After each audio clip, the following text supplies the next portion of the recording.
Hi everyone, today we're going to solve the simultaneous equation problem with quadratic equation.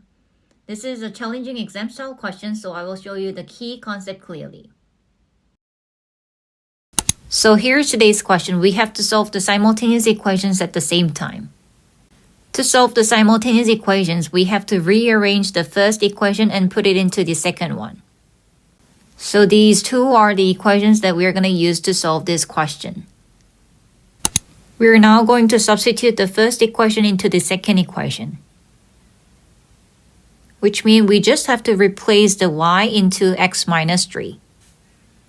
Then we can rearrange the second equation into x squared minus 3x bracket x minus 3 and x minus 3 to the square plus 19 equals to 0. We now just have to simplify the equation into x squared minus 3x squared plus 9x plus x squared minus 6x plus 9 plus 19 equals to 0.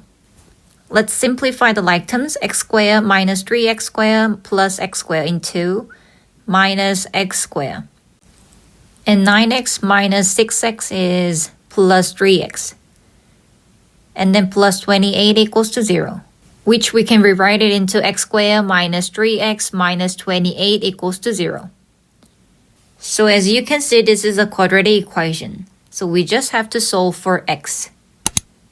We can solve this question by factorizing. Open two brackets and replace x on each.